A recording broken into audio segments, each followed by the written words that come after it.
La colonisation a créé à l'Afrique des besoins dont elle ne peut pas produire, elle ne peut pas s'en passer. Donc elle ne peut pas se séparer de l'Occident. Et ceci mis de côté d'ailleurs, qui peut être chez soi actuellement? Personne. Personne n'est plus chez lui. Nous sommes tous citoyens du monde. Alors nous avons un lieu de naissance, nous devons être citoyens de partout. Et alors c'est pourquoi il serait plutôt bon que nous soyons à l'entendement, à l'écoute les uns des autres, pour essayer de trouver ce que nous avons de commun pour bâtir le bonheur de demain. Et dans tout ça, l'homme doit être l'objectif principal. Parce que toute réalisation qui ne fait pas le bonheur de l'homme est un long feu. C'est comme on tire à la cible et puis on rate le but. Le but de notre évolution doit être l'homme.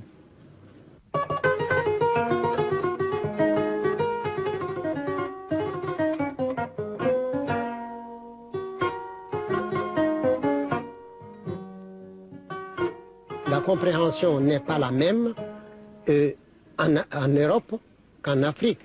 Et c'est ainsi, par exemple, qu'en Afrique, en Europe, quand vous regardez quelqu'un droit dans les yeux, c'est de la sincérité. Et chez nous, c'est une insolence. Alors, en Europe, pour respecter, on se décoiffe. Et en Afrique, on se déchausse. Vous voyez, des fois, on a des choses pour aller le même but, mais nous empruntons des chemins différents. C'est comme tout autour d'une montagne. Vous voulez aller au sommet de la montagne, mais chacun peut prendre un chantier. Vous ne verrez pas le même paysage, vous ne suivez pas la même sinuosité jusqu'au moment où vous arrivez au sommet et vous vous trouvez nez à nez pour dire que la vérité est une, mais seulement elle change de couleur, tout comme la lumière solaire dans un prisme. Il y a un rayon blanc qui entre et il se réfracte en cette couleur. Alors si on dit que cette couleur n'est pas blanche, mais elle provient de la couleur blanche et unique. Alors donc, tous les hommes partout ont quelque chose de commun. Il faut chercher cette communauté pour bâtir l'homme de demain, l'homme universel.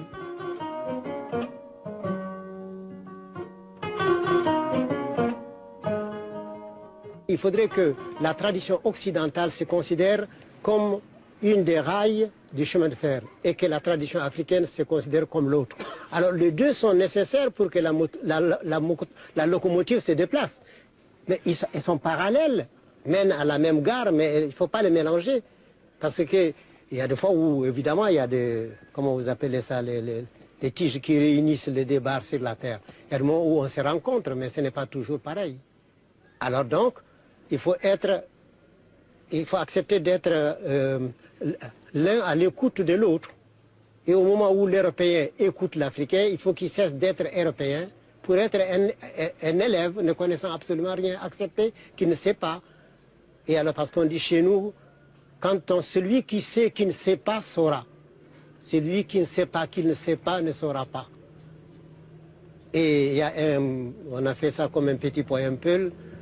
Et dunya neɗɗo kala dañanko jeyi so wonto yi koma ko am koma baɗɗo yima kam mi lamɗo yoɗo ma ko ɗum wonnoy tan nden ko am. Sur cette terre, chaque chose doit avoir chaque être doit posséder quelque chose. S'il advient que ce qui est à toi, ce qui est à moi est à toi, force est pour moi de te demander quel va être pour moi. Pour moi, il y a deux sous-développements. Il y a le sous-développement matériel et il y a le sous-développement aussi intellectuel. Parce qu'un homme qui rompt avec sa tradition pour adopter la tradition, totalement la tradition d'un autre, pour moi, il est sous-développé, ethniquement parlant. Puisque c'est le bonhomme qui va emprunter la charrue de quelqu'un et qui va travailler dans le jardin d'un autre. Alors, je comprends qu'il ait prêté la charrue de quelqu'un, mais qu'il vienne labourer la terre de son père. Ce serait beaucoup plus profitable pour lui. Et alors donc, il y a le sous-développement matériel et le sous-développement culturel.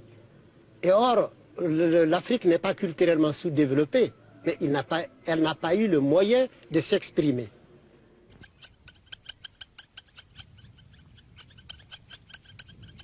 Vaincre le sous-développement est une tâche gigantesque. L'Europe, avec sa technologie et son savoir-faire, n'y est pas parvenue. Après tout, n'oublions pas que la France a administré le Mali pendant 75 ans et que le pays n'a même pas atteint le stade du prédécollage.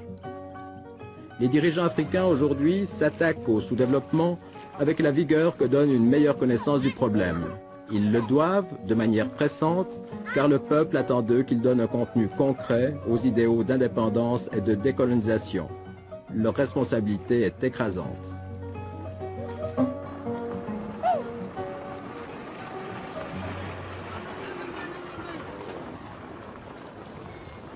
On dit chez nous que pour mener un troupeau de 1000 têtes, il vous faut un bâton. Mais pour mener un troupeau de 1000 hommes, il vous faut 1000 bâtons. Alors, les chefs, il faudrait plutôt les regarder avec beaucoup plus de compassion qu'on ne le fait. Il faut des fois se mettre à leur place.